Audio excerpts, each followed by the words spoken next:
Hello and welcome to the In the Pen podcast, a podcast about relievers, part of the Pitcher List Podcast Network. My name is Jake Crumpler, and as always, I'm joined by Pitcher List bullpen expert Rick Graham. Rick, it is opening day. We survived the offseason once again. It was a long, cold winter for both of us. I'm not even talking about the weather. I have no clue what it's like on the East Coast. Never been there. Nonetheless, we made it opening day. How are you feeling about opening day? I know you're a bit under the weather, but hopefully the baseball's cheering you up.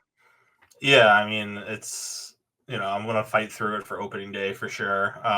But yeah, we're finally here. Today was super fun. And I know it's kind of tough for you being on the West Coast and all these 4 o'clock games are kind of right in the middle of your work day. Yeah. But I mean, just to plug it really quickly, if no one listening has heard about our affiliation with Playback right now.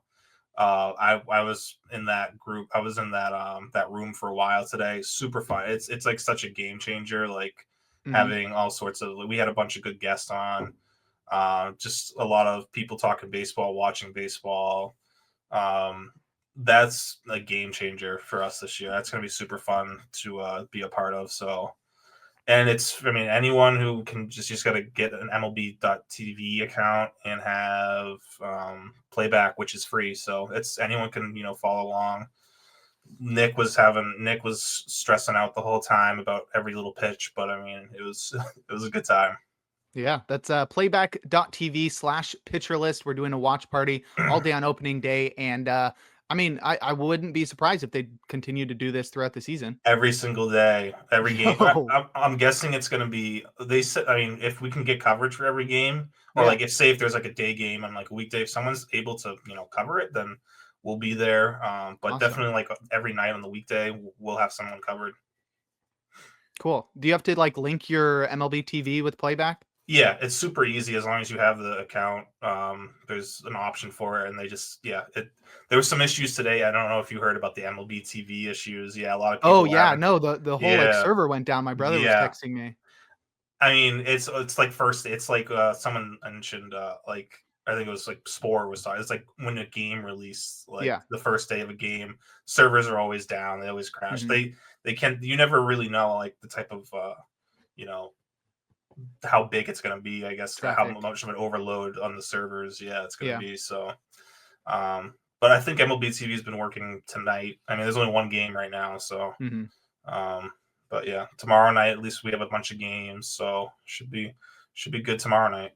That's right. Yeah. And as you mentioned, I'm on the West Coast, so I was at work all day. I tried to tune in. I was able to pull up the Yankees Brewers game to watch the first pitch of the season, or at least of the domestic season. So I was able to tune in for that. Unfortunately, I got immediately swamped and was not able to watch anything more than the first 2 innings of that game. So I will be relying on your insight from the games that you've been watching today as we run through the bullpen usage and closer usage from opening day. But first, let's what? Yeah, no, it's been a day for That's closers right. for sure. That is right.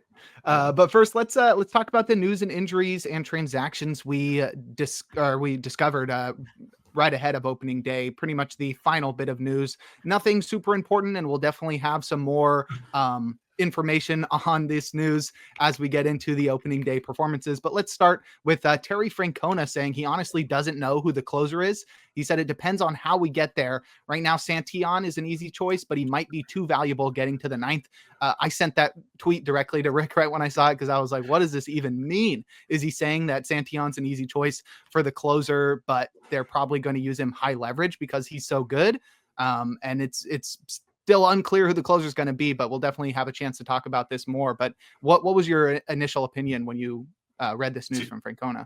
Just my initial opinion. We'll save for what happened today. We'll save that. No spoilers for how things went down today. Yeah. But after he said this, I mean, Santillan hasn't had a very good spring. So it was a little surprising. I felt like, especially, it's not a guy. He had a good second half last year, but he's not someone with a huge track record.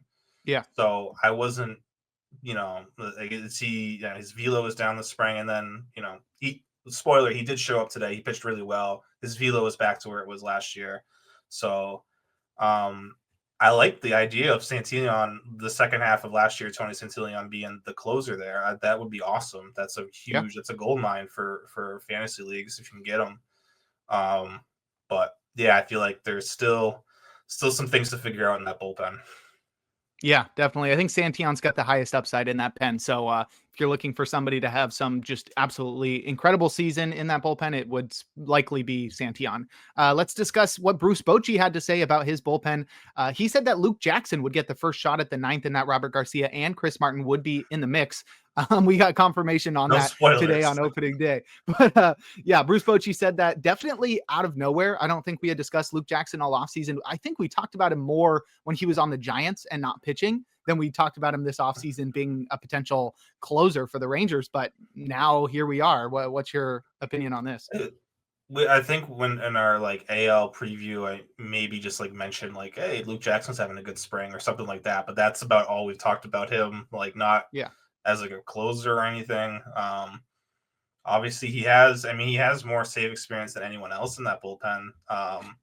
But that's not saying he had a 118 save season, and then he was removed from the role because he is very. I mean, his whip throughout his career is very high.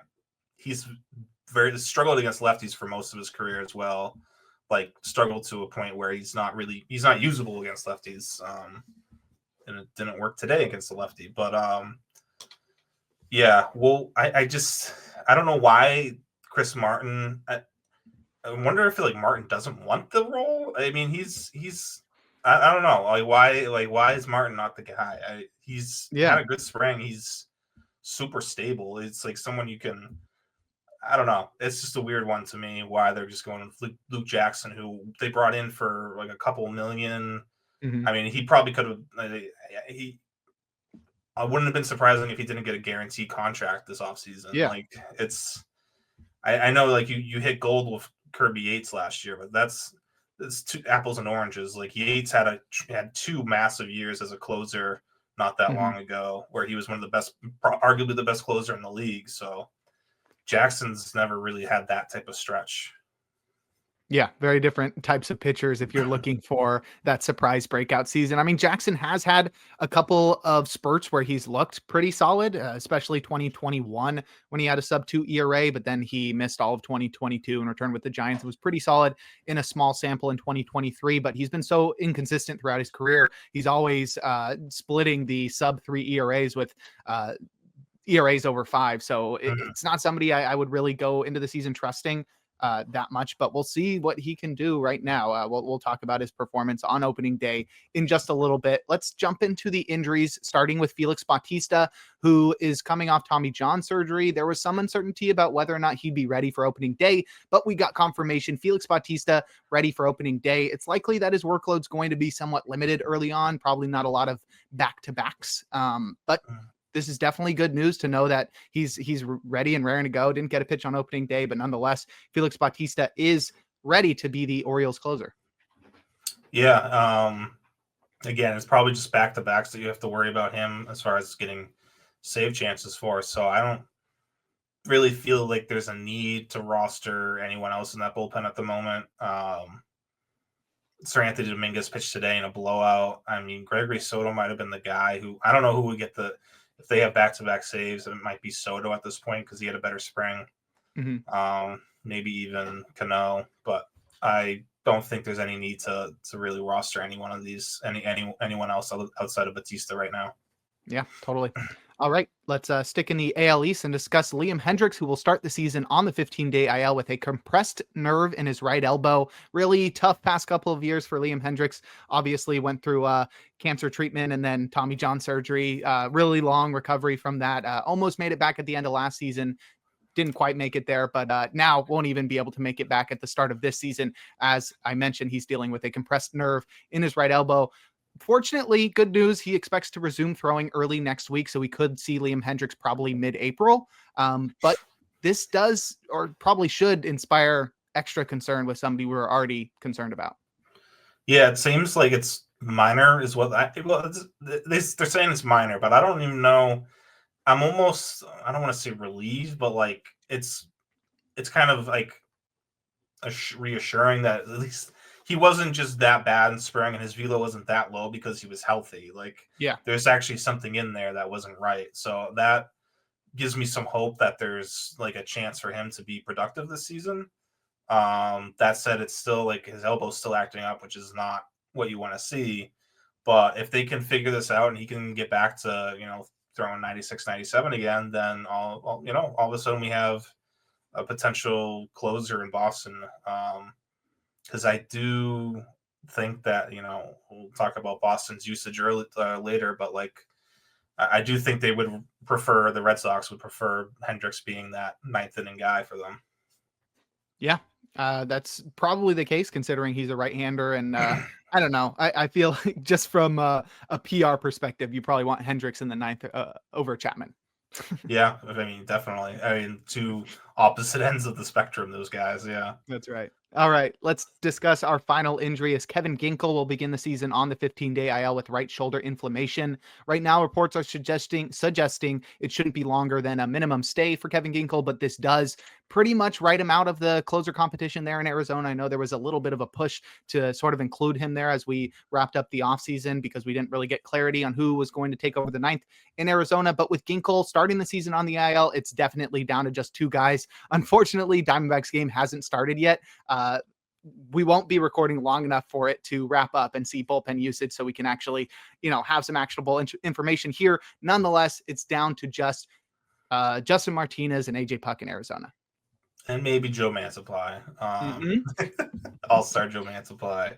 That's right. But yeah, it should be Puck or Martinez. And even when Ginkel gets back, I would imagine whoever has won that battle is going to still be the closer.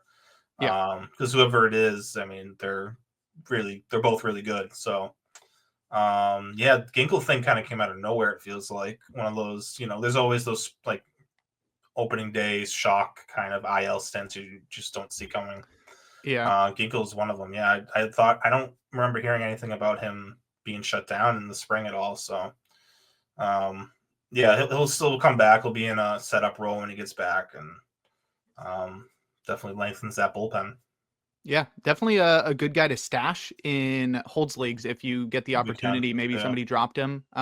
We'll definitely be locking down a lot of holds this year for the Diamondbacks. But that will wrap up our injuries. Let's discuss our final transaction. And this might be the most surprising news of all, but the Tigers optioned their closer from last year, Jason Foley, to AAA to start the season. Very surprising. He struggled throughout the spring, though. Didn't really read anything about injuries or reduced velocity. He just struggled. So not sure what's going on with him, but that opens the door wide open for the ninth inning in Detroit. Yeah, I think it was a combination. I mean, the velo was down a little bit, but I think it was more of a command control situation with him where I think he just wasn't locating very well this spring. Still surprising. And yeah, I like tweeted about how it feels like this Tiger closer situation is kind of a curse. It's like the Madden curse where, I mean, last year we had Lang, or 2023 Lang led the team in saves, and then he got hurt last year and wasn't good in the first. He only had 18 innings at the big club, and then the year before Gregory Soto got traded. Ended up having a pretty bad year, Philly. So maybe it's just Tiger relievers. I don't know, but we still don't know what they're going to do. I think this is the one team that we might see like a full blown committee all year round, where it's Brisky getting a couple saves, Will Vest coming in a couple times, Tyler Holton if there's a bunch of lefties. Brisky pitched the 8th tonight when they were down 1. That's all we know. That's all we kind of have. I think Holton's probably saving. I think Holton would be ready for the 9th if Blake Trinan actually blows the save, which he might be doing. Yes, Blake Trinan is closing out a game for the Dodgers. We'll get to that later as well. But yeah, but a lot of things happened today. But the Tigers situation, I think it's just one to avoid unless you're in really, really deep leagues, and then you can take a chance on Holton or Brieski. Yeah, I don't know. For me, I'm like, I see more upside here, and maybe that's just a bias of like, I think the Tigers are better because when I was considering like, okay, am I going to go for the Reds or the Tigers? like last night before waivers ran, I went with the Tigers because I assumed A, Reds are worse, and B, Reds are in a worse ballpark. Tigers have, the plus there on both the Yeah. ballpark and competition. So I'd expect more saves and also better ratios. But you're right in that there's more competition, but it is really unclear in Cincinnati as well. And I don't think anybody wants to be rostering Ian Gabot right now. So No. I'm favoring the Tigers one, though. I think it's less clear who's going to be the closer, but I think it's more clear who I want to target. That's fair. Yeah. There's more people in Cincinnati where in Yeah. Detroit it's either Brieski or Holton. I think maybe Will Vest sneaks in there, but I don't think it gets outside of those 2 or 3. Yeah, I agree. Okay, well, that will wrap up our transactions, injuries, and news from the past week. Next, we'll discuss our main topic of the day as we run through the bullpen usage from opening day. But first, we're going to take a quick break here on In the Pen. And we're back. Jake Crumpler here with Rick Graham on In the Pen discussing relief pitching performances from opening day. Let's start it off with the most important team, the White Sox. Everybody really concerned with how the White Sox bullpen is going to turn out with the signing of Mike Clevenger in the offseason and the injuries to Prelander Baroa and just the rest of that situation there. So, Rick, why don't you take it away? What happened with the White Sox today? Yeah. So Clevenger, I mean, long story short, Mike Clevenger got the closer usage where he came into the 8th inning, 2 runners on to face Mike Trout. The team was up. I think they were up by 2. He walked Trout, and then he got Jorge Soler to strike out. So the White Sox added a bunch of runs in the 9th because all of a sudden the White Sox are an offensive juggernaut. So Clevenger didn't get the save, but he was getting the closer workload coming in and getting that last out in the 8th. He would have worked the 9th if the game was still close. And he looked, I mean, the velo was nice to see. He was in like 95, 96, and even 97 at times. Yeah. Command wasn't great, though. He was probably a little amped up. He walked Trout it was a pretty tough, it was like a 9-pitch at bat. And then he got the count full to Soler, and Soler swung at a ball up in the zone. But yeah, I mean, we're looking, there's a lot of teams we don't know who the closer is. At least with the White Sox, I think we're pretty sure it's going to be Mike Clevenger until he either loses the job or gets traded at the deadline. But command wasn't great, but he's clearly the closer. So he's starting to be someone who probably should be on your radar in deeper leagues. I'm still not there in 12-teamers unless it's like a Brodo, maybe. But it's clear that Clevenger is a closer. We have that now. I'm pretty sure. Yeah, the velocity really was way up. 2.2 miles per hour on the 4-seamer, 6.5 miles per hour on the cutter. That's a completely different pitch. Yeah. And that was his most thrown pitch as well. Yeah, little closer special. Yeah. I want to say the cutter he was not locating that very well, but it's still good to see like the repertoire can be really good. And maybe over time I would imagine the command to get better. Yeah, and those runs that the White Sox scored at the end of the game were against Ryan Johnson, who has never pitched in professional baseball. I know you're probably aware of that. I talked about it on First Pitch as well. 2nd round pick last year, never pitched in the minors after being drafted, just straight to the major leagues, made his debut and allowed 4 runs to the worst team in baseball. Not ideal. He's gonna get sent down tomorrow. Yeah, that would suck. No. But at least he does get to say that like he's the first guy since Crochet to make his debut without pitching in the minors. It's cool, and he can be really good. He can be a good starter. It's just the Angels. I don't know what. Just develop him as a starter. Why are we forcing him into this situation? Just be a normal team. I don't know. He doesn't even have closer stuff. Yeah, he should be. They should. I mean, he could, but like, there's just no reason to rush him. It's not like you need him in the 9th or 8th inning. Like you have 2 guys there. You have a pretty good 7th and 6th inning situation. Like it's just let Johnson work in the minors, develop him as a starter, and like do what other normal teams do, and like you're going to get more profit if he's a starter than just bringing him up right now as a reliever to work like games when you're down by like 5 runs in the ninth. Like, why do you need him to do that? It's such a His waste. development, It's so it's dumb. gonna be Yeah. beautiful for his development. He's Stupid. really gonna get good at allowing a bunch of runs to bad teams. Yeah. All right, let's move over to maybe the most talked about bullpen usage with the Reds. As just a reminder that Terry Francona said Santillan is an easy choice, but he might be too valuable to get to the ninth. So what happened with the Reds bullpen usage today, Rick? Yeah, you mentioned Santillan. That was earlier today. And then like yesterday or 2 days ago, he had mentioned Scott Barlow. He mentioned Taylor Rogers. He mentioned Emilio Pagan, Graham Ashcraft. All those names have come up and out of his mouth, I believe, as possible closers. The one name that never came up was Ian Jabot, who ended up getting the ninth inning today. So Scott Barlow worked the sixth. Pagan the seventh, and Santillan the eighth. All three pitched really well. And then they still had Ashcraft and Rogers. So I thought they were going to go with Rogers in the ninth, but no, Jabot comes out. And I don't know exactly. He allowed a home run to Wilmer Flores. He allowed, I think, 3 runs, was it? 4 runs. 4 runs to blow the save and to get the loss. So I don't know what this is about. There was even a situation where, like, it wasn't going well, obviously, and there was like I'm just waiting for like Taylor Rogers is going to come in eventually, like, or even Ashcraft, one of the two, someone's going to come in. Nope, just kept riding with Jabot that whole inning pretty much until Sam Bull came in eventually to get like the last out. Sick. So I don't know. I can't imagine Jabot gets another save chance, especially after how this ended. Ever again. Maybe ever again.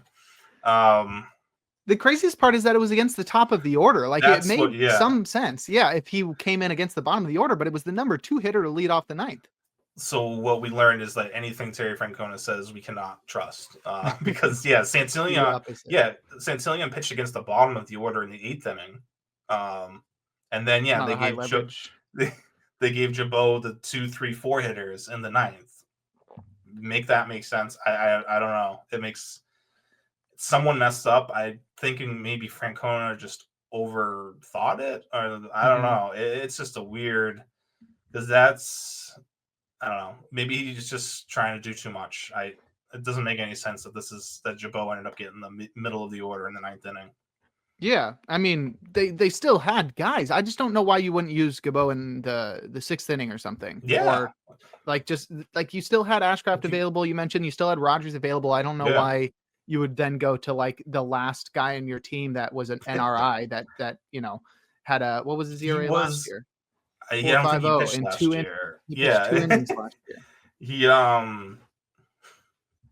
He was good until 2 years ago. He was pretty good. He was solid. He's a solid middle reliever, but he's not like a closer. He was never a guy talked about in this role, and he was definitely not a sure thing to even make the team. So exactly, just so random seeing this. And if it worked out, we would have had something interesting to talk about, I guess. But it did not work out. So I think it's going to be Santillan getting the next chance. But he said something about Pagan too, right? After the game, I think Pagan might actually. So I think he was saying he used Pagan in the 7th, and he should have flip-flopped those and used Jabot in the 7th and Pagan in the 9th.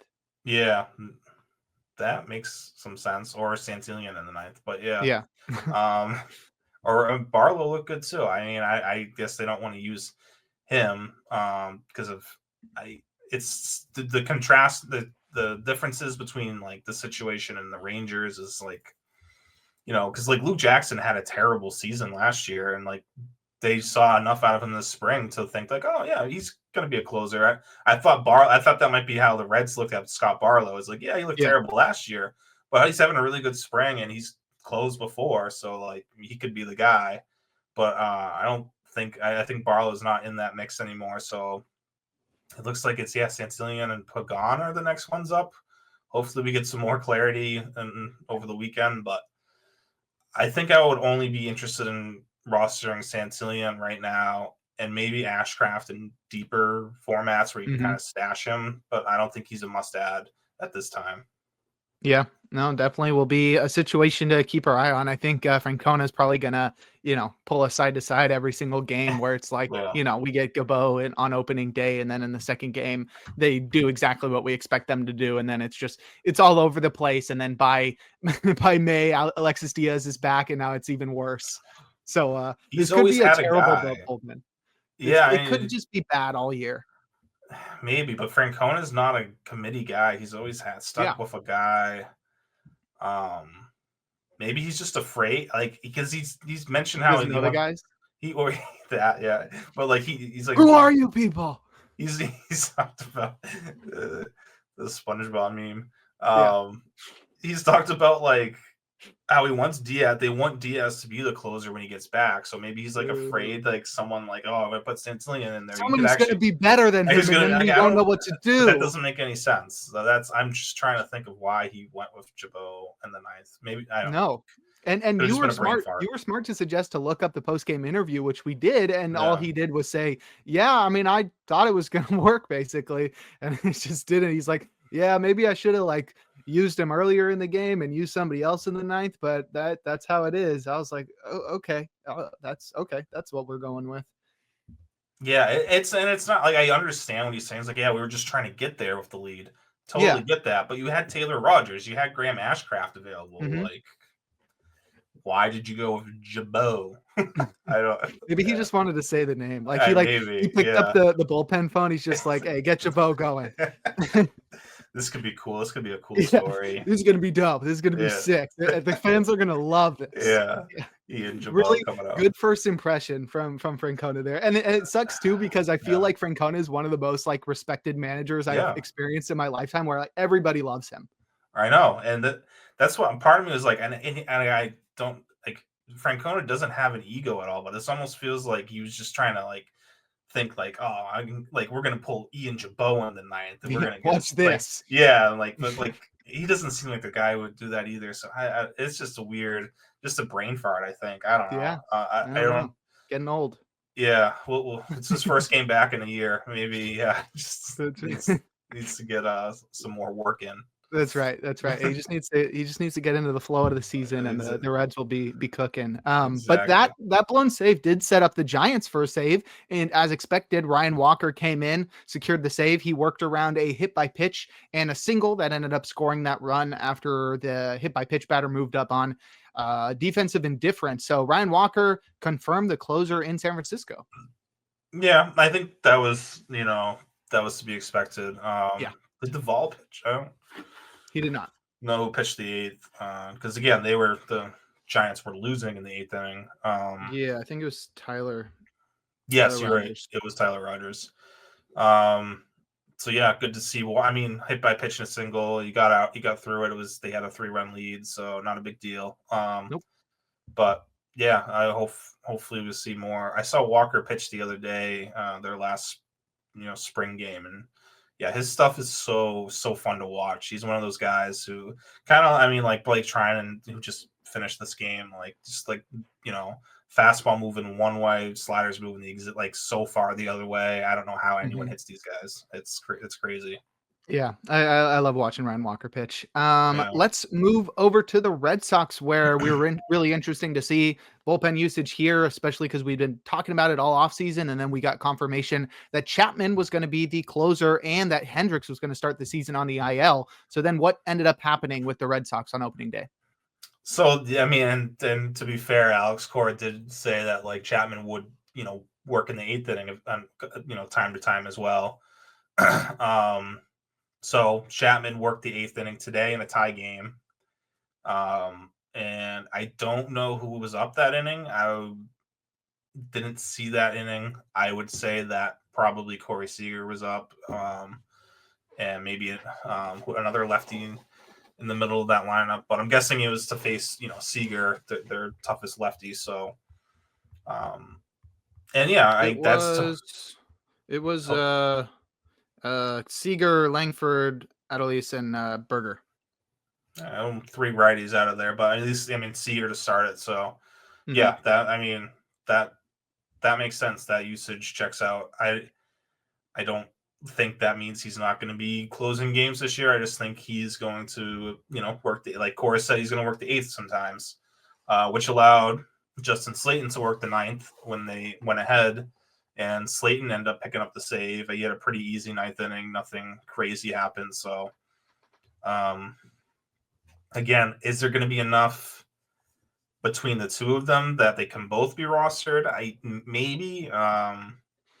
It's tough to tell, but I still think Chapman's probably going to get the bulk of the saves, but Slayton will get, one or two here and there. And as long as he's not, blowing up your ratios, he should still be fine to roster in, most formats. I just don't know.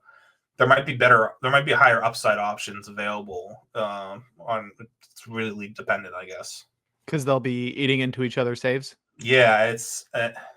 I feel like if Chapman's getting 70% and Slayton's 30%, like I feel like all right, Chapman probably you're getting saves and strikeouts, but Slayton's the one where I'm like, it really depends on what else is available if he's worth rostering.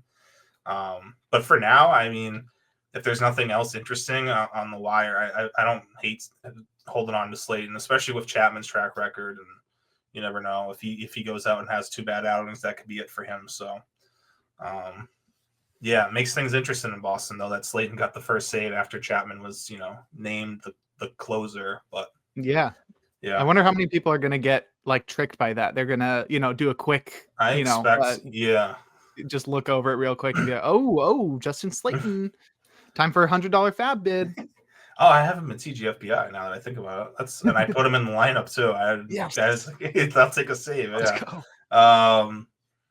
But yeah, I'm imagining people are going to bid on him. There's going to be, it's the first week. There's always like speculative closers people bid on, but like he'll probably get a pretty hefty bid in most leagues. I don't know, maybe Luke Jackson does or doesn't. So let's see what happens the rest of this weekend. Gonna definitely be like a really important weekend in terms of, I mean, I wouldn't say that any other weekend is not important in terms of affecting fab, or that any other opening day is less important. So maybe this is just me saying things that are very obvious, but really important weekend here for how fab's going to turn out on Sunday. And I've seen people comment on it, and I get it. It's like people saying like, I don't want to miss out on Kirby Yates on the next Kirby Yates this year. Which I get, but like Luke Jackson's not Kirby Yates. So I don't think we have that Kirby Yates guy yet established. Maybe I'm wrong. Maybe Tony Santillan's going to have a huge year as a closer. Yeah, maybe Gabo turns it around. Gabo, yeah. If Gabo gets any bids, this I mean, maybe some. I don't know. I doubt. What if he just like Francona just never backs down? He's like, no, I was right. I was right. Gabo all season. We just have, and he's just got like a 7 ERA. He's just getting crushed, and he's like, no, every single time he's going out there. I would say Gabo's got some dirt on Francona if that's the case. Yeah. All right, let's move over to the Rangers. Here's some more controversial bullpen usage here. Just a reminder, we talked at the top of the show about how Bruce Bochy was saying that Luke Jackson would get the first shot at the ninth and that Robert Garcia and Chris Martin would be in the mix. What ended up happening with the Rangers bullpen on opening day? Yeah, so Garcia and Martin worked the 7th and 8th, and then Jackson came into the ninth inning in a tie game. And this Red Sox Rangers game, and he allowed 2 base runners, and then Wilyer Abreu hit a 3-run home run off him. So Jackson gets his first. It's not a blown save, but you got a loss for it. Yeah, like I said, he's not good against lefties. It's going to be an issue if you expect him to get lefties out consistently. So he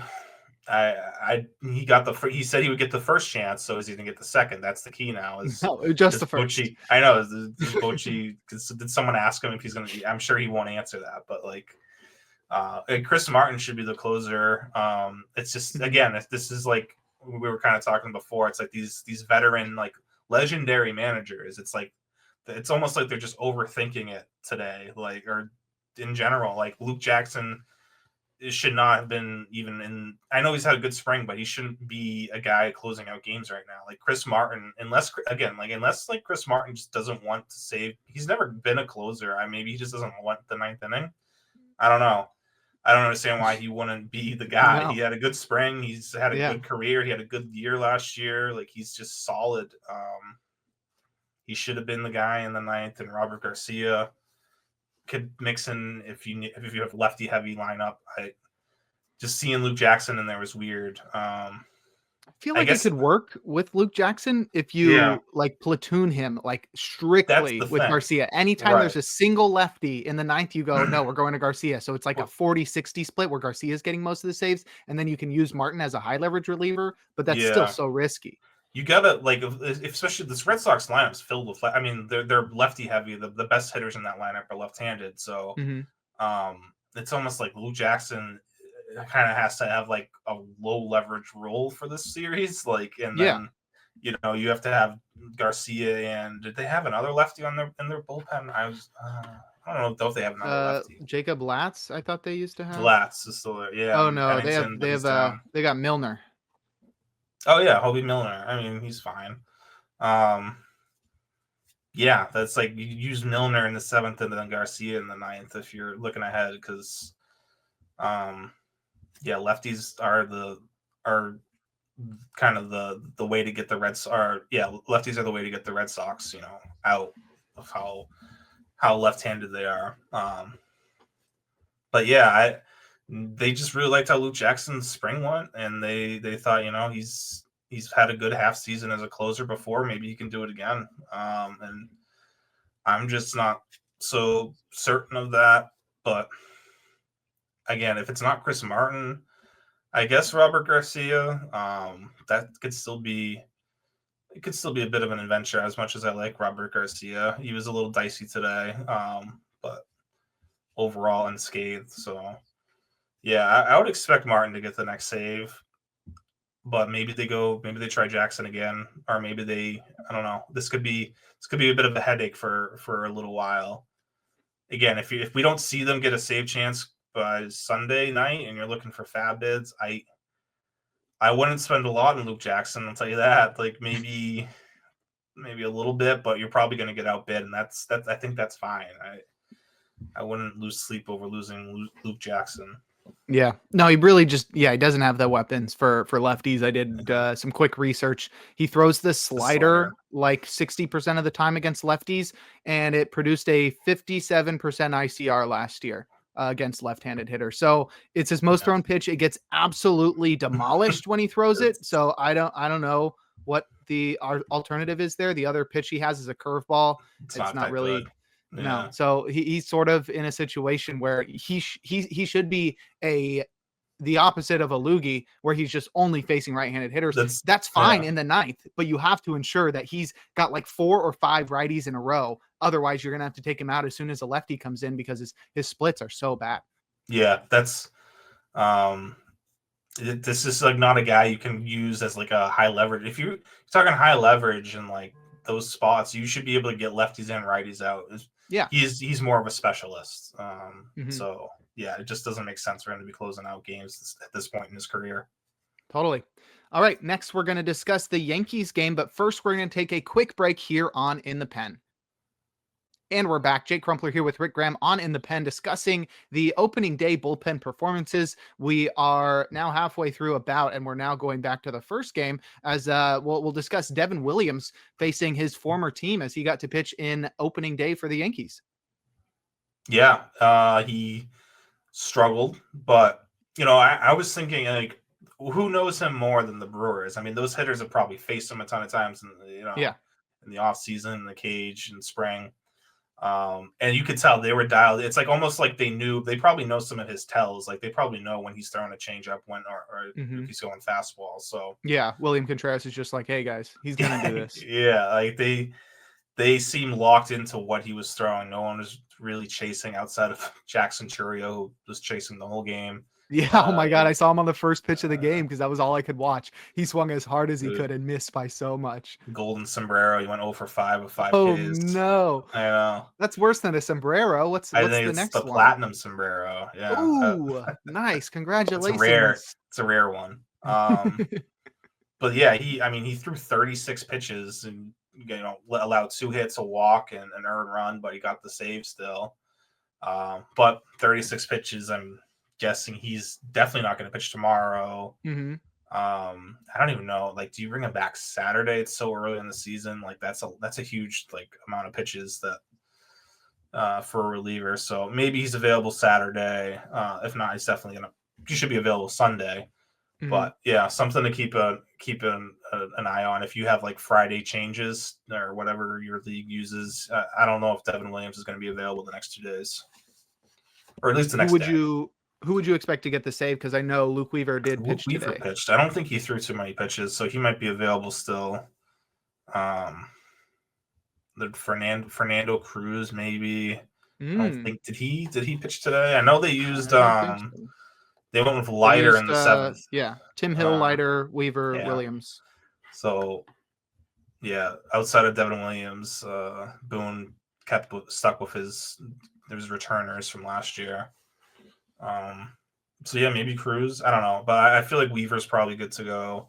Yeah, he's probably not available in a lot of leagues though. So Cruz definitely is a good call.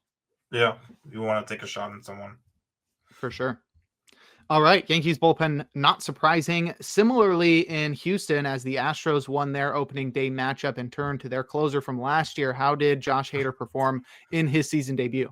It was similar to Devin Williams, where the command wasn't great, and these stat lines are crazy similar. Remember when they were on the same team? Yeah, I know. And they so Hader had 2 hits, a walk, an earned run, and he threw 35 pitches, so 1 less pitch than Devin Williams.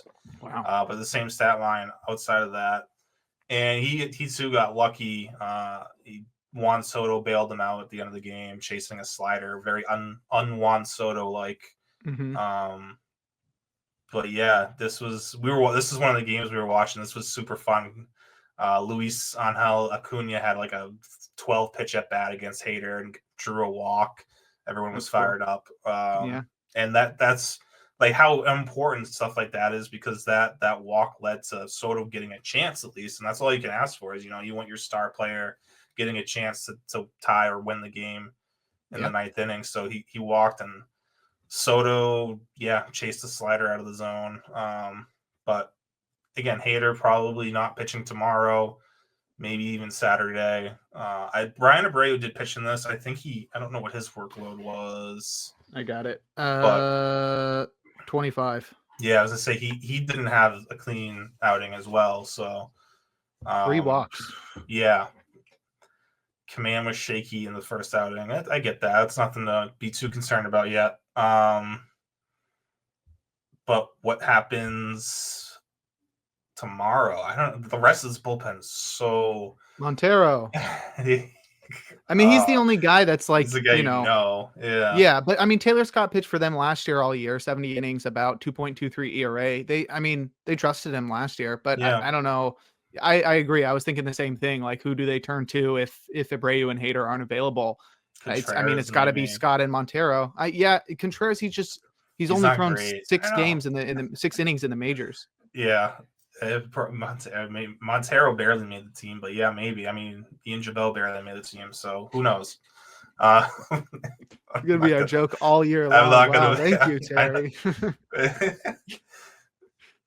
No, they should bring Hector Neris back once he gets DFA'd by the Braves.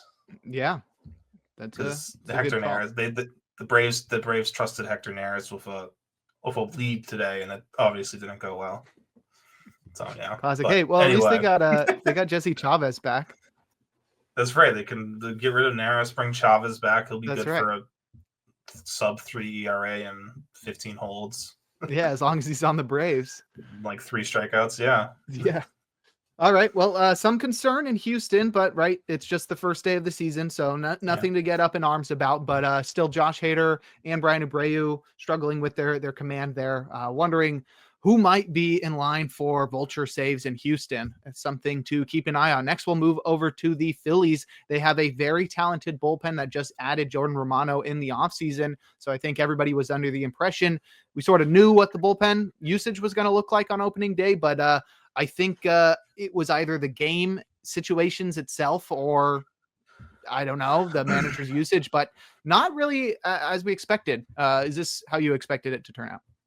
Or I guess you should tell us how it turned out first. No, well, yeah. So Jordan Romano worked the 8th inning. Surprising, yeah. I mean, Kirkering worked the 7th.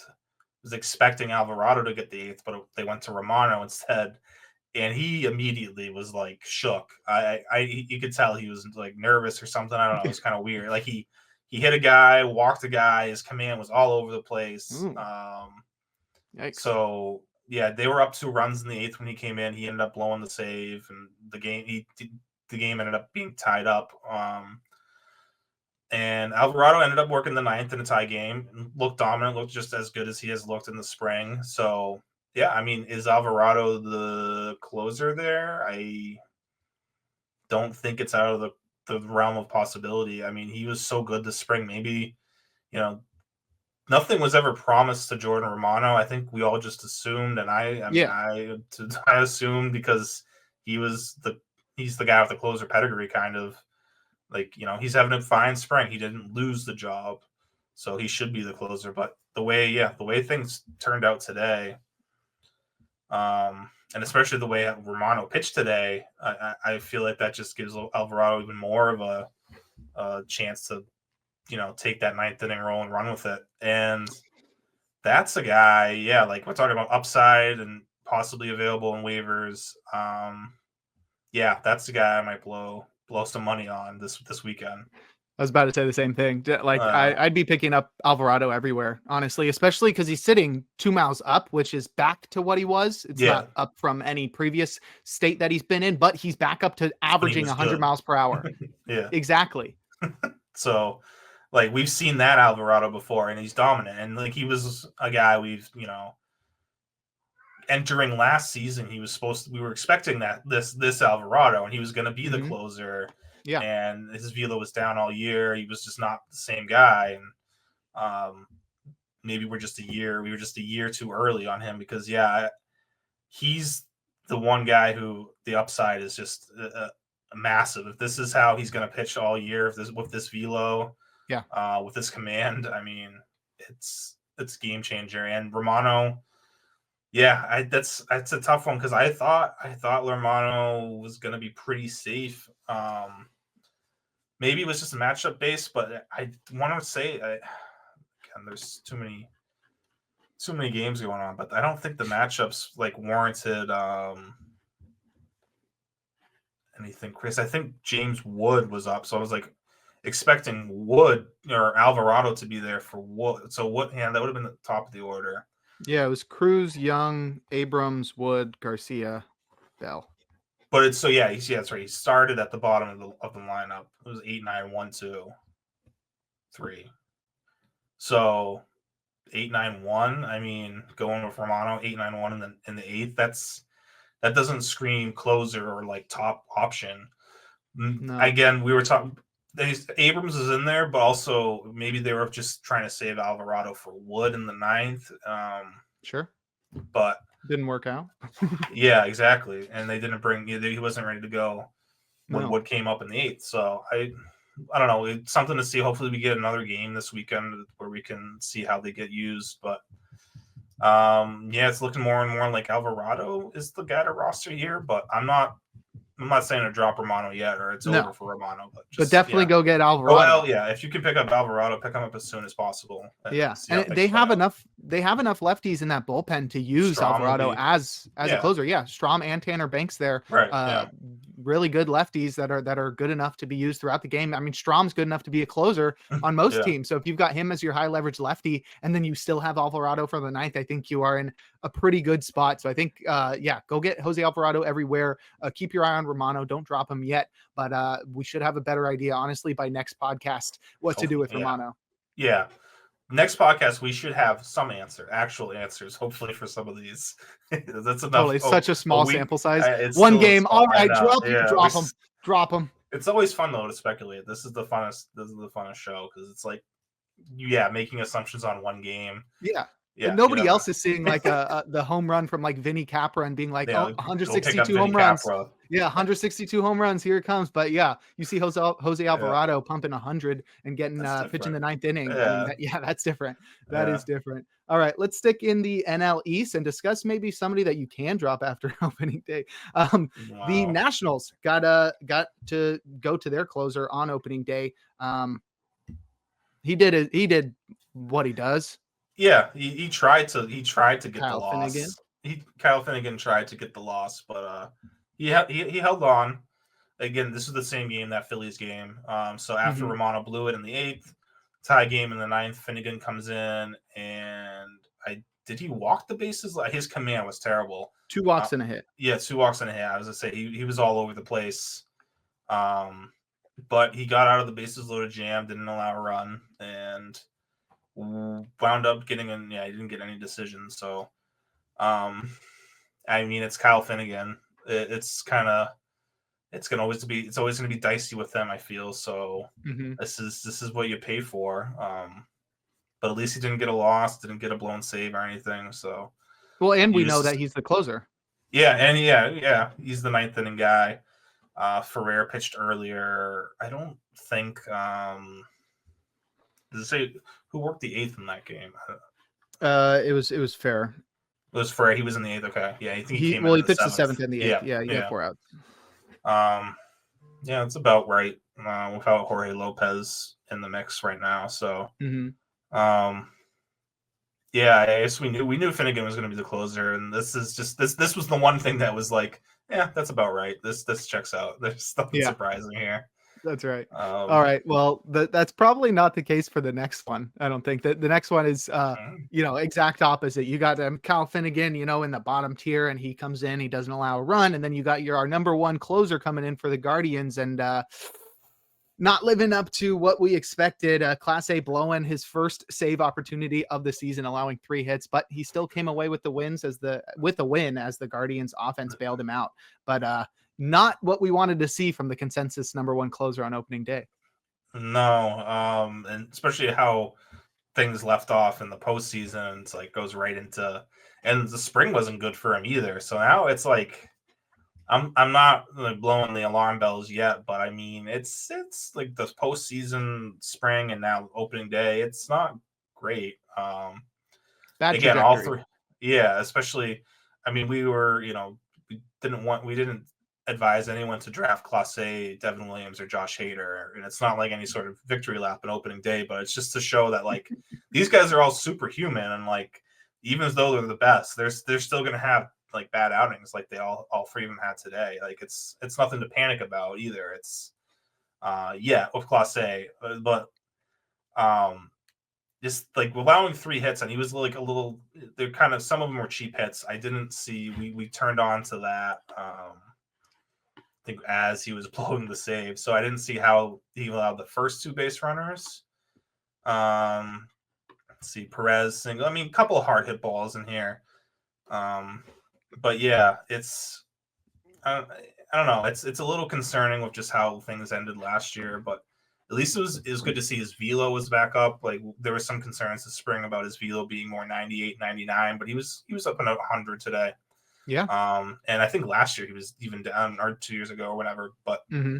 yeah, I'm not too concerned about Class A yet. And maybe take some time for him and these other guys, all these closers, just to get like their command, tight, and where it needs to be, where they want to be. So tough outing for Class A for sure, but I'm not too worried. And Sewald got a save out of it. Who knew Paul Sewald would get a save opening day? Waiting for you to say that. Now he Sewald is saves. atop the major league leaderboard in saves. Who would have thought? Paul The fat Sewald bids on him this 2025. weekend. Nobody else there to target other than Paul Sewald in Cleveland bullpen. That's sarcasm, Yes. if you couldn't tell. He allowed a pretty, yeah, I'm looking at Sewald's outing. He allowed a ball that could have been a home run against Bobby Witt. It was a home run in 2 out of 30 parks with an X batting average of 620, exit velo of 101.6. So Sewald did have a little luck there. But yeah, I mean, hey, it's good to see Sewald pitching well again. Yeah. All right, let's move over to Pittsburgh, where I was really concerned with what David Bednar was going to look like today. Did you get to watch that one? I didn't watch. We weren't watching that. Something else. We were watching something else, but I was watching that. I was watching like the game cast while that was going on, Okay. and yeah, it wasn't good. Didn't get an out. Neither did Colin. This is the thing. Colin Holderman was bad too. Let me see. He's I'm supposed gonna to be pull up. the replacement. Right. Where is this Pirates game? Because the problem, all right, this game was kind of a mess with the bullpens. I mean, Tinoco didn't look great either, but Tinoco did work the ninth. We'll talk about that a little bit more. Fauché was nowhere to be seen. But yeah, Bednar, I just want to see his. Yeah, I mean, I guess the command wasn't too bad, but he just like the fastballs are up in the zone. He just got hit around. Couldn't command. I mean, he threw 2 curveballs and none were for strikes. I don't know. I don't think this is. I don't think they're going to remove him from the role because of the 8 pitches he threw today. And like again, like I don't hate like this chart. If you didn't tell me the results, like I don't hate what I'm seeing, but On the Illustrator? yeah, like I'm looking he's at up it at the too. top of the zone. Because that's what we wanted to see. We talked about that Yeah. all year last year. I wrote that article about like it's just about keeping the fastball upstairs and the curveball low. And if he does that, he's fine. He only Yeah. threw 2 curveballs, so it's I like know. you can't even say much about it. Yeah, and I mean IVB was even up. Yo, and he got 2 whiffs. Yeah. cool. And again, since Holderman was terrible as well, Yeah, I'm longer not leash. gonna. I don't know. I hope they give Bednar a little bit. Yeah, I hope they give him some more time. Because even if Holderman didn't have a bad outing, I don't know how much I trust and believe in him as a closer long term. Yeah. And like Santana, if he's the same guy in the second half of last year, then Santana, yeah, I'm all in on.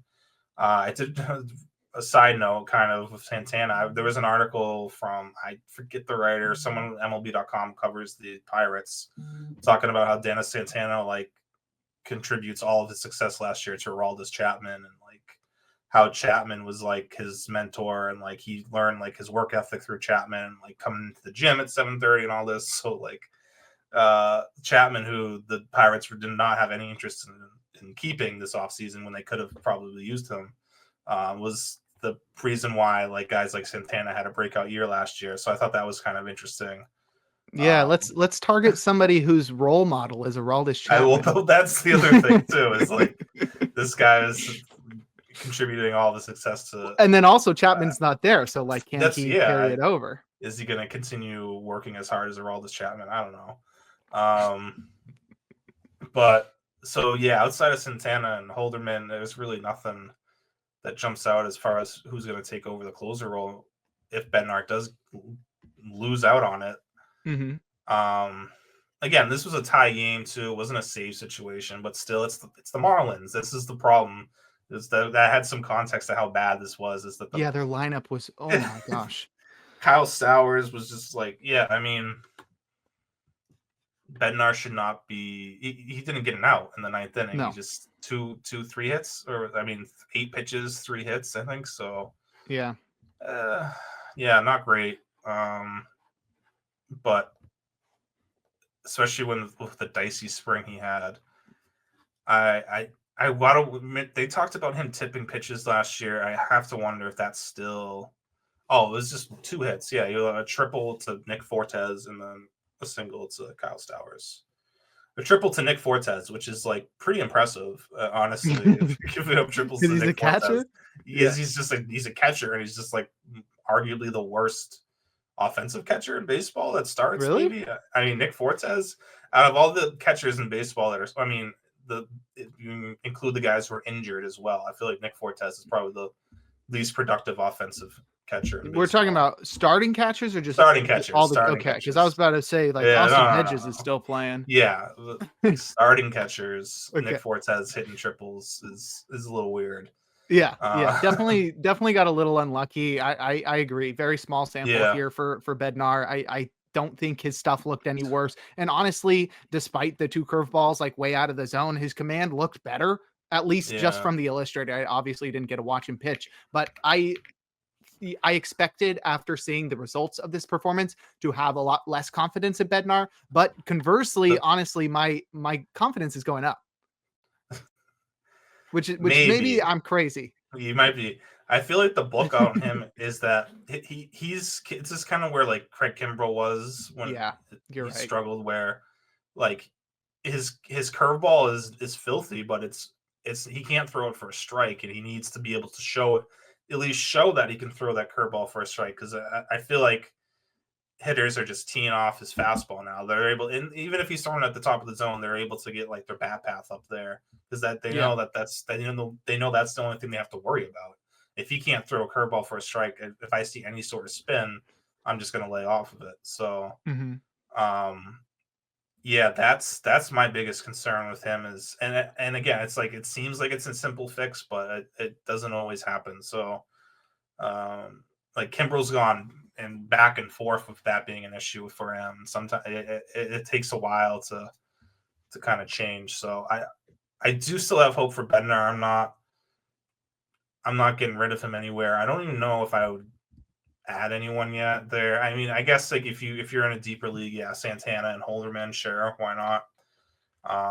But in 12 teamers, I'm probably just if I have Bednar, maybe if I have Bednar on an extra spot, I'll add one of those handcuffs, but that's about it. Mm-hmm. Yeah, I mean that's a great comparison between Kimbrel. I'm surprised we haven't even, or at least discussed that on the podcast before. Same exact profile there with the Yeah, fastball and the curveball, and now the command and sort of uh, mechanical issues that led to Kimbrel's demise. It very similar here with Bednar, so you can see the parallels, and hopefully he's able I to need to. learn from what Kimbrel Yeah, did. I want to find if there's a way to pull up like all even his spring stuff just to see like how often he was able to locate that curveball in the strike zone. I know from looking at like game to game, it was like it wasn't terrible, but it was still like there's a lot of times where that curveball is not even a competitive pitch, and he's throwing it like 1-1 or one, where it's like you can throw maybe 0-2, you can throw that non-competitive curveball, but like in 1-1 count, it's kind of just a waste, and now you're down 2-1, and the hitter's just sitting fastball, and it's either that and or he's tipping his pitches again. But either Yeah. way, there's some things that he needs to work on, and we we don't have a yeah, lot of plate discipline data from spring training, but we do have like swing percentage, and it looks like that was way down in spring. Like yeah, they were swinging way less than often. He also had a super low first strike percentage. His swinging strike was way low as well. So it looks like batters are being more patient, knowing that he's not able to find the zone. that's exactly what happened to Kimbrel when he started struggling in his career. Hmm. So, and says the thing is, Bednar does have that splitter too. I don't Oh yeah, know. he never Yeah, throws it. the split. I was gonna say I don't think he threw it a lot this spring. I know he typically likes to use it against lefties, but he'll use it against righties too. He threw it more than the curveball last year. Yeah. Last year he did. I think that was him again trying to figure some sort Yeah. of way out of that funk that he was in, and the Hmm. curveball was not getting any chases. So, um, yeah, I don't know. I just he just needs to be able to show that curveball for strikes, and I think he'll be okay. But again, that's not it's easier said than done. There you go. I was Yeah, going to say that. yeah, All right. Let's on the other side of that game, as you mentioned, Jesus Tinoco got to pitch the ninth with the game tied. He did get out of it with the game still tied, though he did walk a guy and allow a double. So Calvin Fauché was nowhere to be seen. So, I mean, what's do you have any actionable opinions coming off of this Marlins game? I would like to know. I don't know if anyone was if they showed anyone warming up for the 10th. Hmm. I'm trying to when you're the home team. Um, yeah, because I guess yeah. Usually the home closer gets the ninth inning. So that's maybe looking into it a little bit too much. But Tinoco did get the ninth. He didn't look great, but he escaped without allowing any runs. And yeah, Fauché not getting used at all. That's why I'm thinking I'm guessing he was going to be there in the 10th if it got there. Um, You Yeah. know, and they had a little bit of a weird usage the whole game because they didn't. I was expecting again. They came back and tied it in the 8th, so they were down in the 7th. But yeah, so we saw George Soriano instead of like Anthony Bender. I was expecting to see him earlier, but I don't know. Tanoko, it's I guess for those we were on the Tanoko train, it's a good sign. Like again, he didn't look. His stuff's still a little bit down from last year. Hasn't bounced back. So a little concerning. But yeah, I don't know if he's available in your league. I don't know if this is something I want to chase right now. Tanoko. Again, like if we're talking Luke Jackson, I'd rather Tanoko. Alvarado, definitely Alvarado. Like Gibbo. not Gabo, Santillan or Tanoko. Like I might rather Santillan. I don't know. I feel like just a little bit more upside there. Where Yeah. Tanoko or Forshea, it's just not exciting. If Anthony Bender has a good start to the year and wins the job, then I'm kind of intrigued. But I don't know. I want to see either Tanoko pitch like he did last year, have the stuff get back up to where it was last season, Mm-hmm. like 96 plus with the sliders even down. The sliders down Yeah. 2.1. I mean, I don't know. My love for him has definitely waned. I dropped Yeah, him in our home league for Bo Brieski, so he's that should dicey. tell our listeners. Yeah.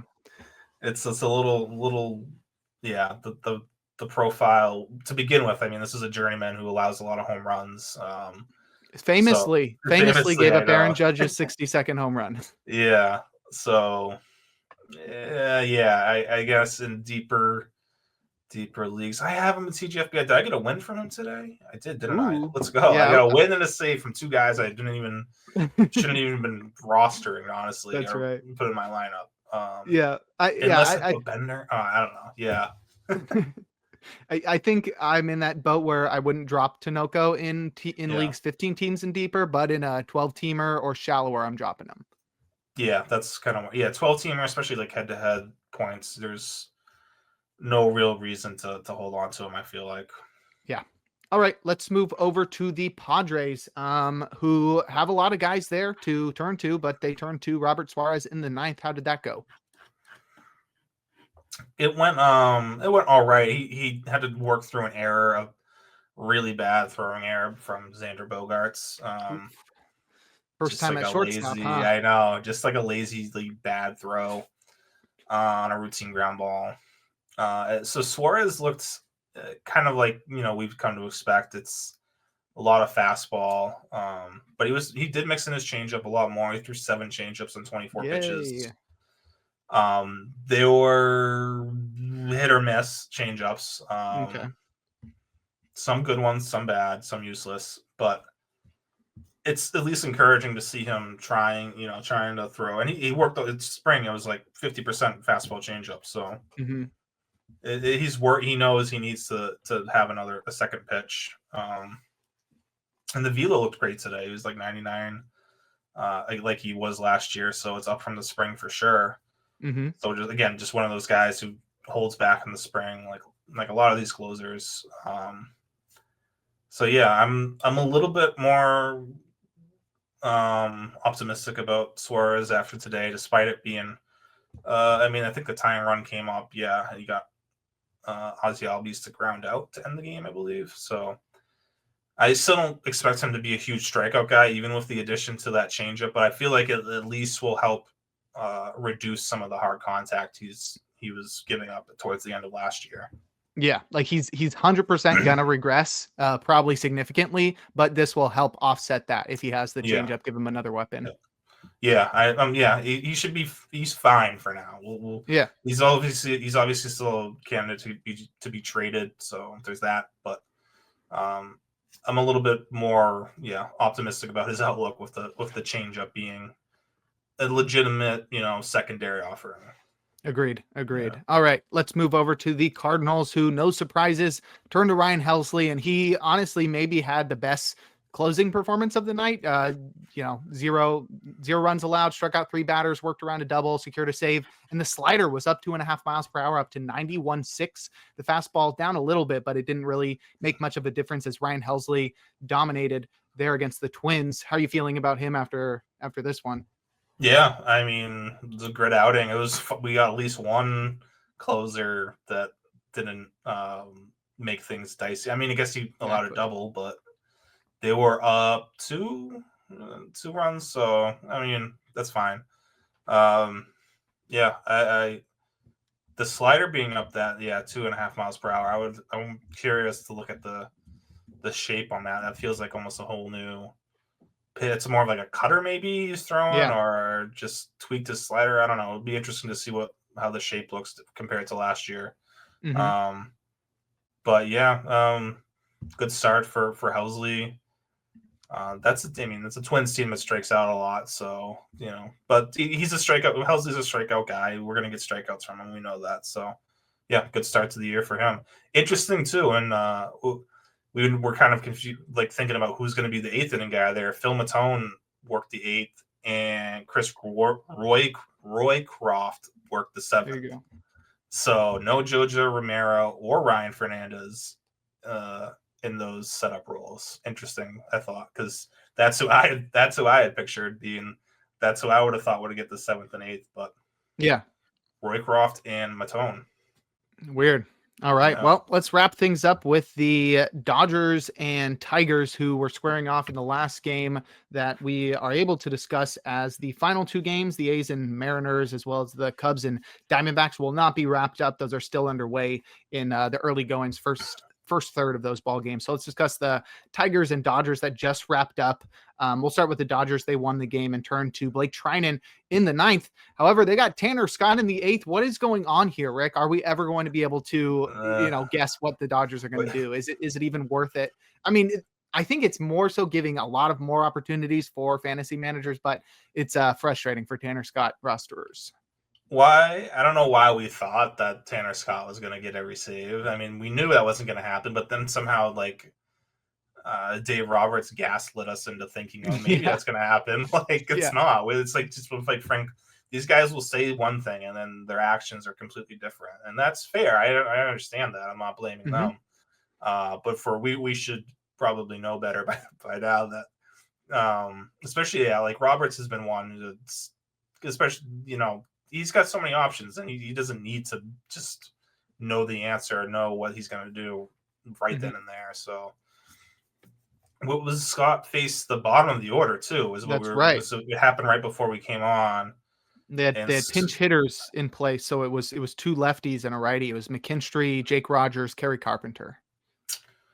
So you get the 2 lefties. I get that. But it's still the bottom of the order. But Carpenter is pretty, so you're using Scott against Carpenter, where you could also save Scott for the 9th against Riley Green. There's another lefty that so it's pick your poison, I guess. And I get you get 2 lefties with McKinstry and Carpenter, so you're 2 birds, 1 stone.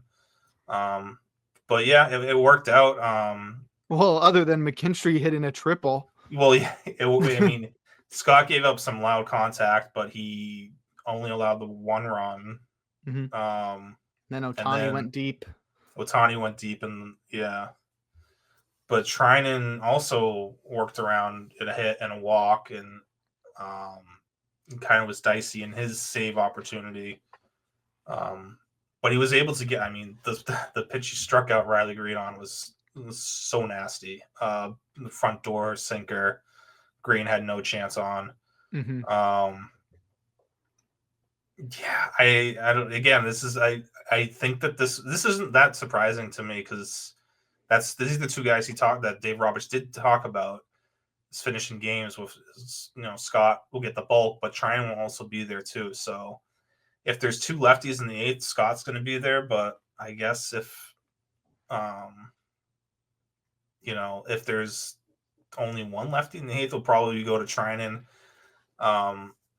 I think Treinen. I mean, if Treinen's going to get a save like this, if he's going to be if this is going to be the usage, then I'm interested in rostering Blake Treinen. I think, because how many save chances are the Dodgers? I mean, they're going to blow out a lot of teams, but they're also going to get a lot of save chances. Like they're not going to win a lot of 5-3, 4-2, 6-4 games as well. So, and Shrinen's going to give you great ratios, strikeouts. This stuff looks like it looks better than it ever has. Honestly, I mean, he's throwing 96 plus now, back to where he was pre-injury, like 3 years ago. Yeah, I think Shrinen's worth rostering. I would rather Shrinen over Tinoco, over anyone in Cincinnati, over probably anyone in Cincinnati, and maybe even Texas at this point. I mean, there's plenty of saves to go around for the Dodgers. That's and my only concern is that if they could, I feel like we kind of talked about like they're gonna have like this is their A team where it's like Shrinen and Scott are gonna work together, and then the B team. Although Vestia pitched today, so. Mm-hmm. I don't know. I don't know where Kirby Yates fits in anymore on this roster, but I'm sure he'll get like a save or two here and there this season. But yeah, I feel like Treinen is worth rostering. It's again, if you're looking to get a ton of saves from him, that's not your guy. But it's just a ratio stabilizer and the occasional save. He's a great option. That's right. All right. Well, let's wrap things up with the Tigers bullpen. I think the only real thing of note is that Bo Brieski pitched the eighth. He was perfect in that as well against the Dodgers. So that's cool to see from there. I don't know if that gives us any indication on the usage. I mean, they were losing. It was the 8th inning. So I don't think we can read from this. Well, Bo Brieski was the last guy to pitch for the Tigers. So that means he's the closer. I think it's still up in the air. Go ahead. It's similar to how like Griffin Jacks was used by the Twins today. It's like, that's the 8th inning down a run. You still use one of your high leverage guys typically to try to keep the game at 1, so you get a chance in the 9th. So I think it's still important that Brieski had that. And it doesn't mean he's not the closer or he is the closer, but it's somewhat significant that that's one of the guys that they trust in that situation. Oh, great, because I am big in on Bo Brieski this year. Yeah, that's right. So I think that should cover every single game from opening day, as well as the news from the past week. Obviously, we'll be back again next week to discuss, the whole week's worth of games. So imagine if we just went an hour 15 on one day. Imagine how long we're going to go next week. But yeah, that'll do it for this episode of In the Pen. Rick, why don't you go ahead and plug what you're working on in social media? Next week will be the Ian Jabot Power Hour. We're just special guest. Not after tonight. But yeah, you can find me on Twitter or Blue Sky at I am Rick Graham. I am, now that we're in season form, we are, I'm putting out three articles, 3 lists a week. Tuesday is closing time with the closers, saves only.